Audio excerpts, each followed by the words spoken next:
show you a little bit of damage out here in the falls. Not much really here. There's a lot more through the city, trees falling, roads closed because of floods. Um, we just had the river across the street. I live across the park, Menominee River Parkway, and the water was halfway up through the grass.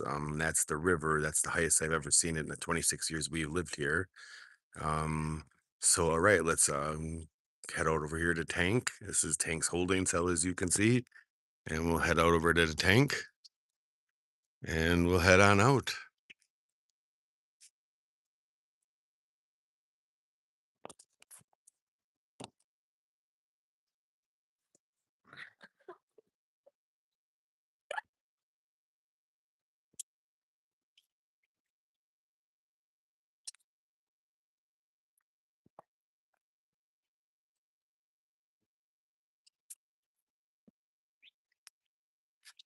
Right.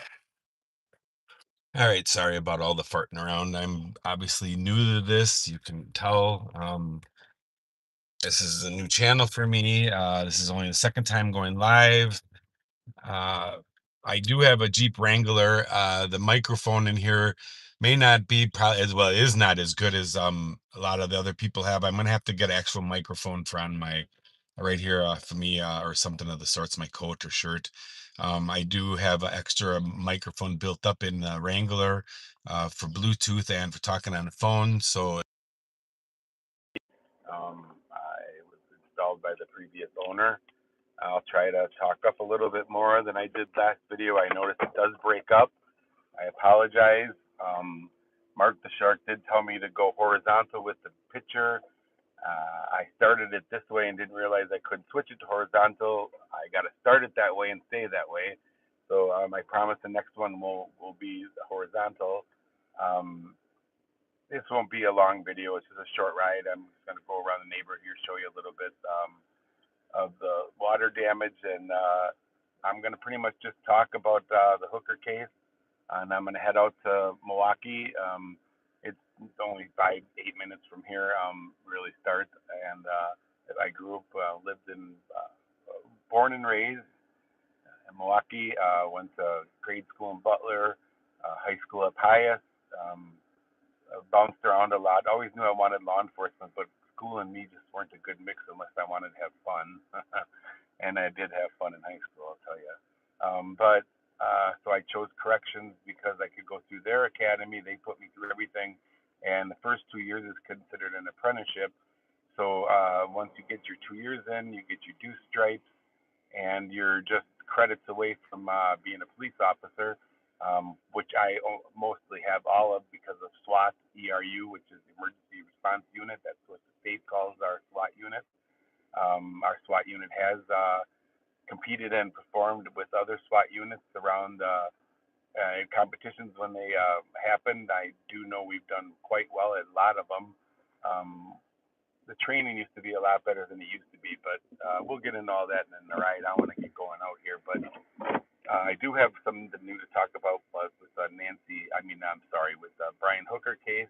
Hi, Melanie. How are you doing this morning? You're my first one out here. I might be a little too early this morning. I always forget about the time zone. I'm from Wisconsin. Here it's 9 a.m. So I'm just doing a little show here. I'm just going to do a little ride. I got a couple things I want to talk about with the Brian Hooker case. Well, really just one thing and something I knew was going to happen. I'll try to keep my voice up loud enough so that you can hear me. Um, as I was saying, the microphone in here isn't the greatest, and I should have put the picture horizontally, but I didn't. So I apologize for that. But anyways, this is where I live. Is across the street, the park.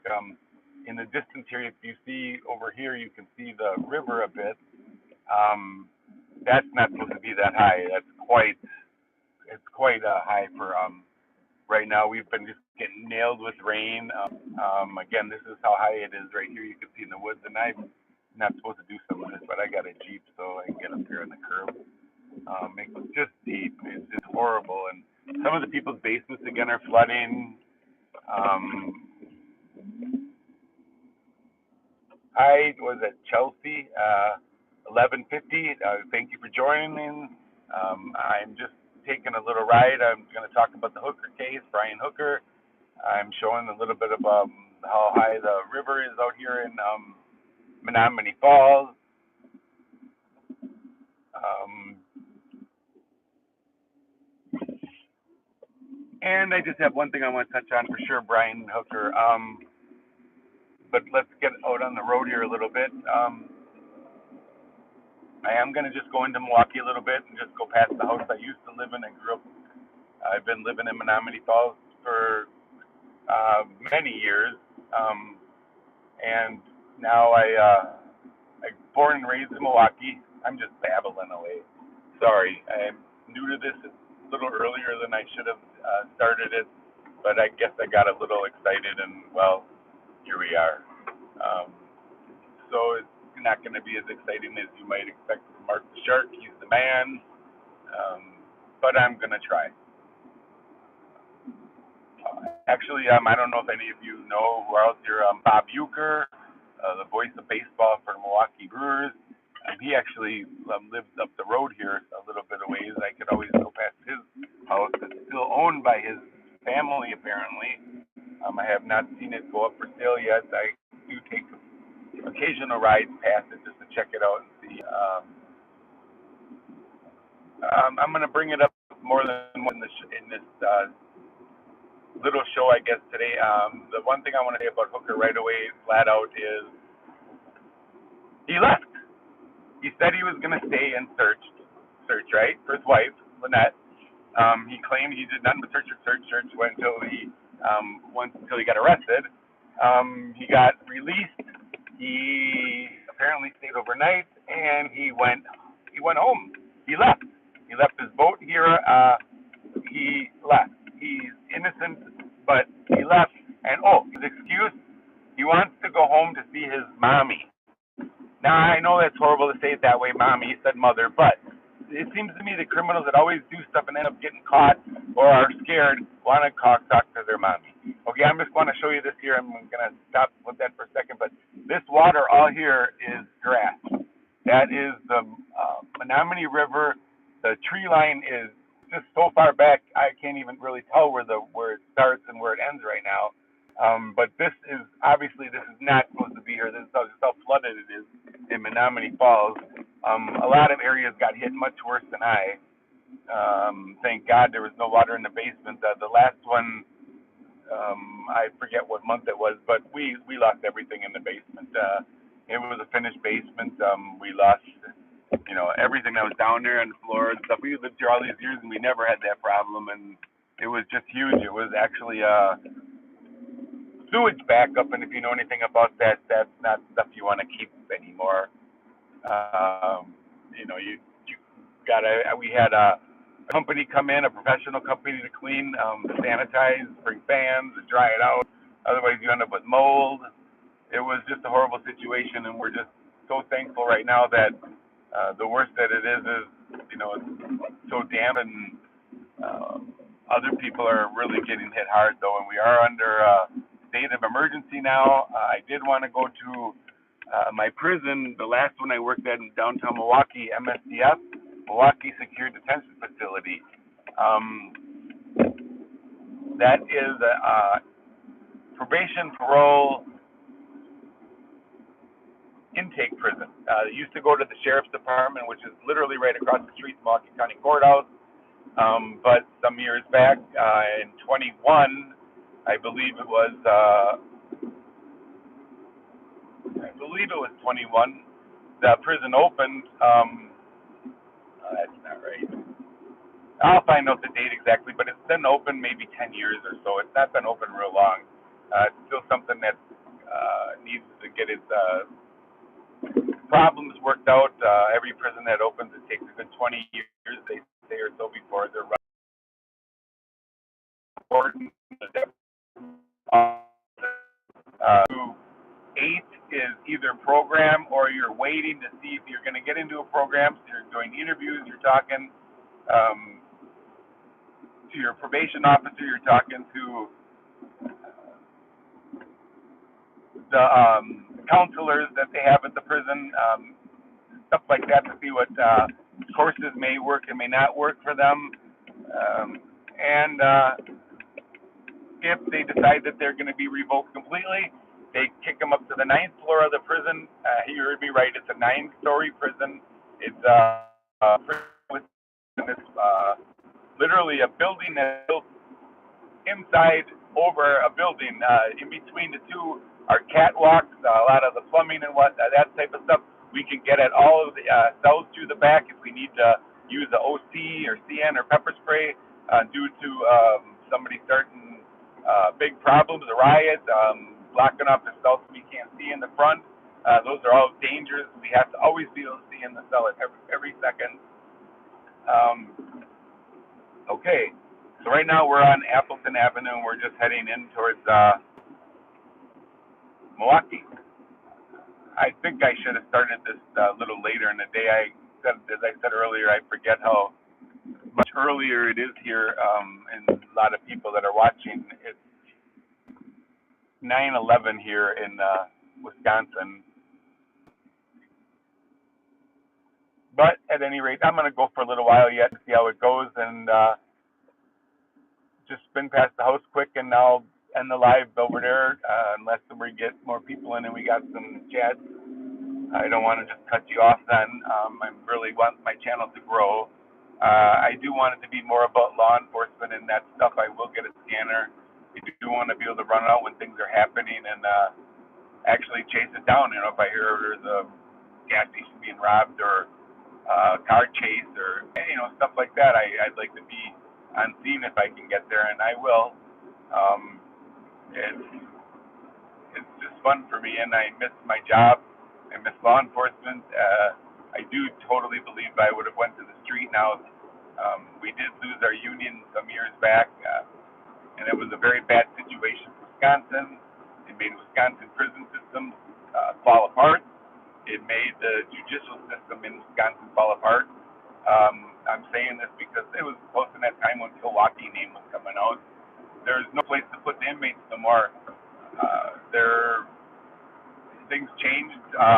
There are no more officers. They got down to, we were 1 to 65. Now it's like 1 to 90 at sometimes. And prisons like Green Bay, Columbia, Wuhan, Maxis were locked down for months and months and months on end because of shortage of officers. People that had 25, 30 years in or more just said this is enough. They broke the collective bargaining. They took our union. It took away seniority.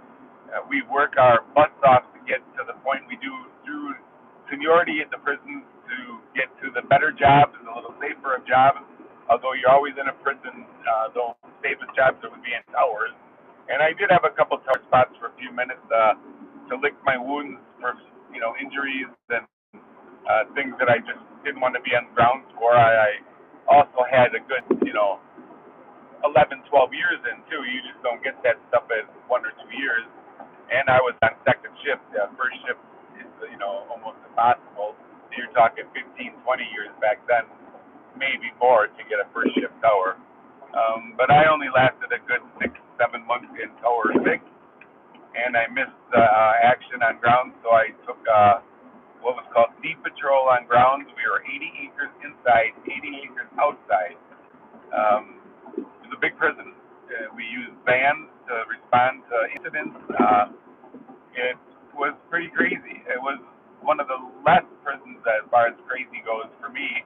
I worked at Green Bay. I worked at, which is a max. I worked at Ryoc. I started there in 2000 when it was a transitional prison. It was a youth prison, ages 11 or 12 to just when you get to be your 21st birthday, they have to have them out of there and add a youth prison. But this was a max prison for youth people. Think about that. A max prison for youth. That means they're killers, major violence crimes. Some of these guys were going to be locked up already for life at 14, 15 years old. It was pretty insane. They had no temperament. They would just pop you at the you standing in chow line, and all of a sudden boom, they're pissed off at something that happened on first shift. You're on second, and they get worked it up. Finally gets to them, and they jump right out of line and hit an officer. And That's just how it went. That sometimes at that prison. I remember on one of the New Year's, we ended up doing 21 cell entries in segregation one night. I worked 16 hours. A lot of 16-hour shifts were worked at the prison. My longest shift, I have to say, would have been 18 and a half hours. That was when a riot happened at Marine. Okay, I'm going to cut that off now a little bit. I'm back into my neighborhood, my old neighborhood now, and I just want to show you this changed so much. This all used to be so nice. This used to be a Penny's in here. I'm just going to drive in here quick and just show it to you. Well, these little stores weren't never here. AutoZone and this beauty place are just barely making it. This was a Walmart here. Before it was a J.C. Penney's outlet store, which was super popular. This is the site of one of the places a lot of teenager takeovers happen. They come in this big parking lot at 12, 1, 2 in the morning and just hang out. It gets quite dangerous in here. They do the burners, they just have fun, I guess. It's more violent than it is fun, though, than the innocent cruising that I did. I know I'm showing my age, getting old. 57 years old, but we used to be able to cruise Highway 100, in our vehicles, and it was fun. And trouble happened a little bit, but not like now. But they claim it blocked too much access to emergency vehicles, and they just didn't like it, the law enforcement society. So it got put down to where they put no cruising signs up, and that's okay. It was fun while it lasted, and there really aren't places for younger people under 21, I guess, to go, but that's how it's always been. It doesn't mean that we need to turn to violence in that, but this is my old neighborhood. That was my friend's house there. I went to grade school. This is the neighborhood I grew up in, rode my bike in. This used to be the old, I don't know, if you say the old 50s type of area. It was gorgeous. It was new homes, nicer homes, safe. You could just let your kids run out. I graduated high school in '87. Things were still pretty nice up until, I'm not sure, maybe the '90s. It started getting worse. And this is the northwest side of Milwaukee. As you can see, it's very cold and damp. I'm not really caring for it. This isn't my weather. I've got neuropathy and a couple of the issues, and this weather is hard for me to navigate and move around. But I just love the streaming, and I wanted to try it. I had better obviously yesterday. Later in the day, I'm out here too early. But I'm still going to finish the video, and then I'm going to move on, and I'll probably come back out later or tomorrow. Maybe make a short or something. I want to look at some more newscasts. I didn't quite get to look at too much this morning because I just wasn't feeling great. It takes me a long time to get going. Sleep is very scarce, and it's worse when this weather's around.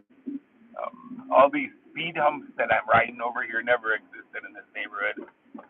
This is just a shell of what it used to look like. And it's not horrible looking, I suppose. Another house, a friend's house right here. Looks like this tree is down a bit. Doesn't look like too much damage right here in this part of Milwaukee. Again, I'm in my old neighborhood that I grew up in, 357 Sam, little 357 Sam. I guess I was a 22 caliber then. That's not funny. I'm sorry. I think my jokes are funny, and they're probably not. Look at that's a shot tower right there. If you can see that off to the right. And you heard me right. I don't know if for those of you who know what a shot tower is, but if gunshots are fired in this area, it notifies the local police department, and they're able to get squads out here faster. And people just don't call like they used to. Even if bullets are flying, which is just amazing to me. But all these speed bumps, stop signs, none of this existed. And in about 2 seconds, we'll be coming up on my house. Mind you, it was not this color. When I grew up, it was white with like blue or black trim, depending on the year. Those were the two colors. This was just such a nice, great neighborhood. That house there to the right, this green and tan one, didn't exist. It was a field street too. We rode our bike. Okay, I'm making a left here onto my old street, Caldwell. This house off to the right here is Lewin. That's where I grew up. That was my house since, oh God, 10 years old. Um, it was nice. We had fun. This neighborhood, I had a lot of friends in this neighborhood. Most of these houses, I knew people. You can see the fence is falling down there, but I just want to show you. I grew up right by a little airport, Timmerman Airport. Pardon me. It's just a small airport that pretty much just one engine airplanes, jets can land and fly. There's been a few crashes, but not much. As I said, this neighborhood used to be so nice. This was actually a house right here at one time. Boy, I'm not doing very well with this. I'm sorry. This was a house actually at one time, completely burned to the ground. They never rebuilt. That's just not typical for the way this was around here. There's garbage in the streets, and it's just not the way it was when I grew up. But it was fun, something for me to do, to show you. Wauwatosa borders right on the other side, which is actually the fancy part of Milwaukee County, which is ironic because you literally just drive over here and pass the alley, and you're in Milwaukee. But I think I'm gonna sign off. I'm gonna go back home, probably hit the freeway, go back home, and not much to see there. And I got only a few people out, so I'm not sure that doing so well this morning. I apologize. I will bring out. I will try to go live later. I do want to try to get, like I said, to the Peter Paciro's home, the old mafia boss. Not home, his restaurant. I keep saying that. I'm sorry. It's his restaurant bar that he owned and ran. His family does still own it. They. I'm not going to say they have part of it now or not. I don't know. The mafia is pretty scarce at these days, and gangs have actually started to take over, more violent and ruthless, and just really don't care if a little baby or kid gets killed. Even the mafia tried to keep families out of it. They just didn't go shoot up a home, or if it was a drive-by, it wasn't any place where there was going to be hopefully families and kids, and they weren't okay with that. So again, this is 357 Sam. I believe I am going to sign off at this point. I hope everybody has a great day. I'll see you later. Peace.